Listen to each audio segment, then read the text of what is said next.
Bonjour, aujourd'hui dans Ecoport, nous faisons le point sur la conjoncture porcine de ces dernières semaines. Alors en Europe, ce qu'il faut retenir, c'est que nous sommes dans un contexte de tension persistante et le marché du porc peine à trouver un équilibre. Alors, depuis le début de l'année, le marché européen est suffisamment approvisionné en porc, mais les dynamiques, elles sont hétérogènes entre les pays. En Allemagne, les abattages restent stables au cumul des 4 premiers mois de l'année. A l'inverse, la production elle progresse nettement au Danemark, avec une hausse de 7,5% du nombre de porcs abattus, mais aussi en France, avec une hausse de 1,6%. L'Espagne suit la même tendance, avec une hausse des abattages au premier trimestre de 3%. A l'inverse, seuls les Pays-Bas se distinguent avec un recul plutôt marqué des abattages de 8,7% par rapport à l'an dernier. Résultat, une disponibilité importante en viande qui pèse sur l'équilibre du marché européen. Dans plusieurs bassins, les poids des porcs ils restent élevés, signe que les flux ont du mal à se fluidifier malgré une activité commerciale bien présente. Justement, du côté de la demande, le marché reste dynamique, mais pas suffisamment pour tirer les prix vers le haut. Avant Pâques, les abatteurs anticipaient une remontée des cours d'ici la fin du mois de mai, portée par une offre plus limitée, et pour l'instant, ce scénario ne se concrétise pas. Les inquiétudes grandissent. Au mois de mai, avec les nombreux jours fériés, la crainte des reports d'enlèvement est plutôt forte, avec à la clé un risque supplémentaire d'alourdissement des ports.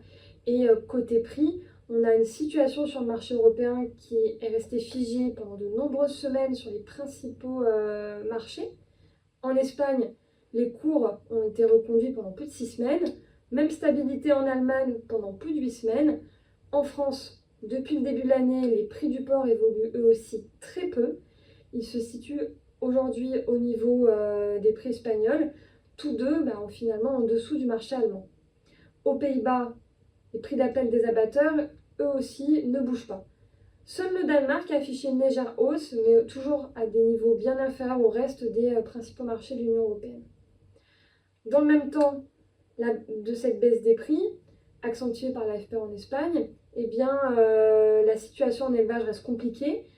En tout cas, sur le premier trimestre, la majorité des éleveurs européens se situent dans une situation de rentabilité dégradée, voire de déficit. Et dans ce contexte, les perspectives de rebond à court terme, elles sont plutôt limitées et la situation risque d'être tendue dans les prochains mois pour les éleveurs. À l'échelle mondiale, la tendance est un peu similaire, mais pour des raisons différentes. Au Brésil, on assiste à quand même une forte chute des cours du porc entre mars et avril. On a moins 17% en un mois. Les exportateurs brésiliens et les abatteurs brésiliens souhaitent relancer une dynamique de demande et font peser à la baisse les cours du porc. En Chine, là aussi, on est sur un repli des cours du porc. On est encore sur moins 5,7% en un mois. On a atteint en Chine des niveaux qui sont historiquement bas, sous l'effet de la production excédentaire et de la demande qui est toujours insuffisante. Et enfin, aux États-Unis, là aussi, on a un marché qui est plutôt orienté à la baisse, moins 1,4%.